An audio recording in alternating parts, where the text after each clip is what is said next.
everyone, Tigress here, and welcome back to another video here on the Destinesia Studios channel.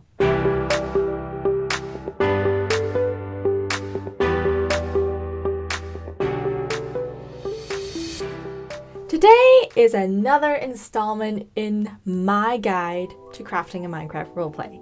I'm going to be covering another assortment of somewhat random things, but things that are still essential in your Minecraft roleplay. I'm going to be talking about thumbnails, editing, and just a few other smaller things in the whole editing process that you need to know for your Minecraft roleplay. I don't think I have anything else to say for this introduction, so let's just dive right into this. First up, I'm going to be just giving a few tips and bits of information about your editing process. I don't have too much to say on this topic, but I just want to establish a few things.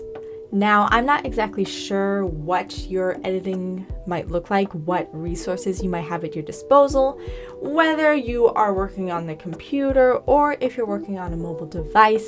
For those of you who are curious, I know that I've said this before, I think, in the Discord, but for those of you who aren't in it, I use CapCut as my editor for pretty much anything related to the channel. Episodes, videos, I used it in Memory Lane. I use it for a ton of other stuff too, and in my personal opinion, it's one of the best editing apps out there. It is a free app with in-app purchases, but the free version is still really good. Still has a ton of functions to it, a ton of options. I know that was the big thing that I loved about the app, was the fact that not everything was locked behind a pro version. It's really hard finding a good editing app with options and not just bare minimum. I mean, I would totally buy the pro version if I could afford it because I love the app that much. But for those who are like me, who can't afford it and just want something free, CapCut is a really good option. They have tons of soundtracks you can use, tons of editing options, outros, intros, even just other animation features that help with visuals. You can do all sorts of cool things with CapCut, so I highly suggest using it as an editing application. That being said though, when it comes to editing your Minecraft roleplay and making your episodes, I would highly suggest keeping your editing simple and clean. That was a Kingdom Hearts reference for those of you who don't know. But it's true, it's true. You want to keep your editing simplistic. You don't want to add too many special effects or else it could draw away from the roleplay. It could feel out of place. So just basic editing, I would say. Nothing too over the top. If you need to use special effects in some area for, I don't know, maybe a certain plot device, sure, go ahead, but don't rely on stuff like that. For things related to the plot and visuals, you should be relying on Minecraft and your characters in there, not so much an editor. But if you don't have any other options, then I mean, I'd say go for it. Basically what I would do is that I would put together my scenes with each of the audios I needed, and I would then just splice all the scenes together. It would be very rare that I did any big visual effects. And like I said, I would only do it if I needed it. Because after all, like I said in the last video, with making a roleplay on Minecraft Bedrock Edition, we do have a few more limitations and restrictions that Java doesn't have. So there were some cases where I had to rely on my editor and my application to fill in some things that I couldn't get Minecraft to do. Basically, just bottom line, just keep the editing style, I would say, simple. You don't need anything fancy or over the top. Next up, I want to talk about soundtracks in your roleplay. Now, this probably is not going to seem obvious to a lot of people. This is, if anything, you right now, you're probably like, wait, soundtracks, what are you talking about? Are you talking about just using the right soundtracks with the right vibes for each scene? I mean, yes, I am talking about that, but I just want to briefly go over a different concept. The concept of using certain soundtracks to give emotional impact to certain scenes in your story. I'm sure for those of you who have been on the channel, you know that Memory Lane had a lot of its own unique OSTs. Those were arranged and composed by Elijah DuPaul. He's amazing. I'm so glad that we had some original soundtracks from Memory Lane, such as Eden's theme, the Cousins theme. The Cousins theme is honestly just one of my favorites, like all-time favorites of the Memory Lane series. Like if I go back and listen to it, I just get filled with nostalgia and it makes me smile. I just love that theme so much. But speaking of Eden's theme, for those of you who have watched Memory Lane, I'm sure you probably remember the moment in the 4th season, so Reckoning, where we heard a huge orchestral version of Eden's theme. And it was at somewhat the climax of the season where Eden sacrifices herself to the Scarlet Society so that way her friends can go free and won't be captured as well. Now, that alone, I'm pretty sure anyone would agree with me when hearing that soundtrack, it just gave the scene a lot more emotional impact than anything else could. Because at this point, we had heard Eden's theme throughout the seasons multiple times. We usually used that theme when Eden was by herself or thinking, or the scene was just revolving around Eden. We would use her theme. So hearing this huge orchestral version at such a climactic part of the series, I know already that some of you even said that it brought you to tears. And that's the concept I'm getting at. When you use certain soundtracks and certain music at certain parts of your story, it can give so much more emotional depth to what's going on. Now, I know that not all of you in your projects are going to be able to have original soundtracks. That is totally fine.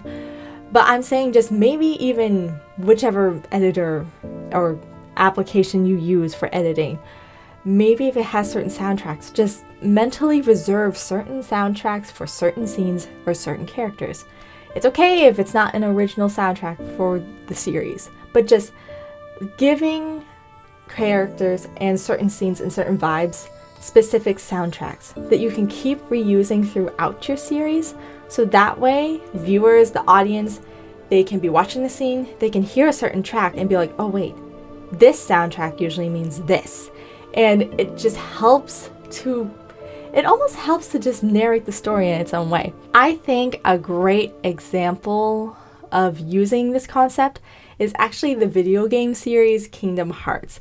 For those of you who have been on the channel, I've made several Kingdom Hearts references, but it is because it's my favorite video game series of all time. But the thing that they really do is reuse certain soundtracks and certain motifs throughout the series. Almost all the characters have their own character theme, and when you hear it, you just instantly know, okay, the theme, this theme is playing. This scene is centered around this character. And especially just other themes too. When we would hear them playing in certain scenes, we would just instantly get this certain vibe, this just certain feeling, nostalgia in some cases. And then when we would hear the same theme again a few games later after so much turmoil and heartbreak, it makes each scene feel a lot more impactful because certain themes are associated with certain characters. It really helps build the story, give it more emotional depth, and it gives it a whole new level, really. So I think you should try utilizing this concept in your roleplay. I'll actually admit I didn't really start using this concept a lot throughout Memory Lane until maybe season 6 or season 7, just because I hadn't figured it out yet. So I think this is definitely something you should use in your roleplay. Because at the end of the day, we are still trying to leave an impact on our audience. Positive impacts, and just, you want to give your viewer an experience, really. An experience that they will remember. But with those 2 points out of the way, we are finally going to move on to the final thing that I'm going to be covering in this video. And that is actually thumbnails. I'm going to be showing you guys how I made the thumbnails for Memory Lane, my process of making thumbnails without using Blender or any of the complicated animation applications. So let's get into it. Okay everyone, I am going to be showing you how I make the thumbnails for our videos for the channel. And as you can see here, if you remember this from the last video, I am on the app Skinseed. I use it for our skins and actually for our thumbnails as well. So I'm going to be showing you what I do. So I'm going to pick a random skin here. Let's just use this Eden base. And the thing I like about Skinseed is the fact that you can pose the skins like this. So I'm going to do a random pose for Eden. And then once I do this pose, I will usually take a snapshot. After that, I will go into my actual photos and crop.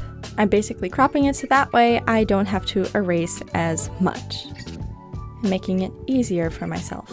So now I will show you how I draw the special fancier eyes on the character. I use the super popular Ibis Paint X app. It is free, and just like CapCut, it also has a really good free version. And what I'm going to do is I'm going to turn the background to a transparent PNG so that way I can Photoshop this into another picture. But what I like to do first is draw the eyes. So what I do is I take the top color here and I actually color the whole eye this color.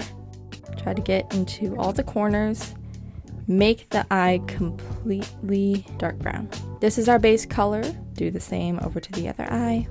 And it should look like this. Now this probably looks even more boring than before, but just trust the process. So like I said before, this is technically our base color, but we are now going to lighten it just a tad.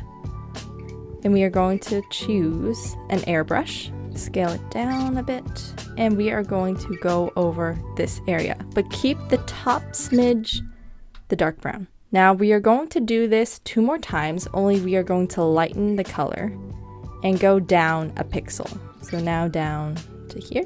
We are basically creating like an ombre effect. And so in the end, the eyes should look like this. Now, this next step is optional. I don't always do it, and then sometimes I do.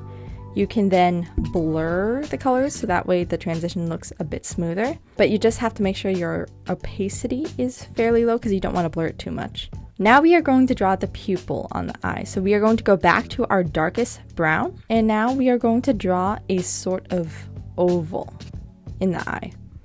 Now it can be kind of hard to get this perfect, so you can redo it, but you want it to be as centered as possible and make sure it's facing in the right direction that the character is looking. So once we've done that, we are now going to start drawing some highlight colors in the eye. So this is the somewhat fun part. To pick the color you want to draw for your highlight, you kind of want to do a contrasting color. So since we have brown, a warm color, we want to do a cool color such as blue. And then we are going to turn our opacity way down to probably about the 30s or 40s. And then you're going to do a sort of semicircle at the top. Just like that. Yes, that is what we want.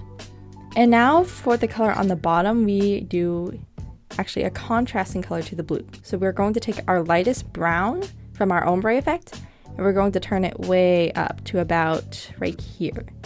You want to be a bright color. And it should look like that. Now for some finishing touches, we are going to turn our colors way up. We are going to be drawing some sparkles on the eyes. Now normally, I only draw sparkles in the eyes for girls. I don't do it for guys. And when I do draw the sparkles, I try to choose a shape that will reflect the character's personality. Like, Eden has diamond-shaped sparkles. Zoe has, I believe it's heart-shaped sparkles. Obviously, I'm not going to give Katrina heart-shaped sparkles in her eyes. She's not that optimistic and peppy. So as I was saying, we are going to turn our color all the way up. We might even brighten it a little bit. Only this time for the sparkles, you are going to turn your opacity all the way to 100. And that is what they look like. Sometimes, or I guess most of the time, I'll also draw some quick eyebrows. And then that is how I will draw the eyes. I can also add a smile here. And that is how I draw my characters. And I guess the last step would be to get rid of the background.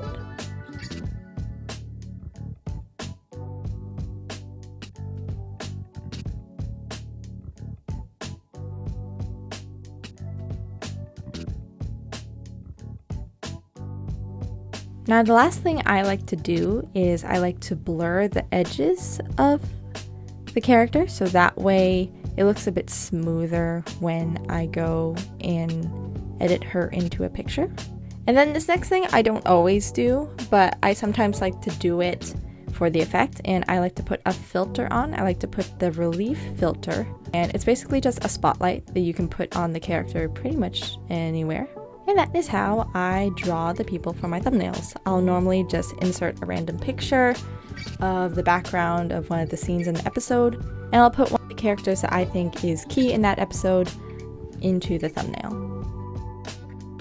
But I think that's it for this video. I hope some of these things helped you and will help you with creating your own role play. Some of the things that I've said throughout the series probably seem a bit unconventional and just like things you don't normally hear or you won't hear every day. But as I said before at the beginning of this series, I really think this process works. And I really think that it should be used more often in this community. And hopefully, maybe I'll convince you too. But I think that's it, and I think it's finally time to say goodbye. So I'll see you next time.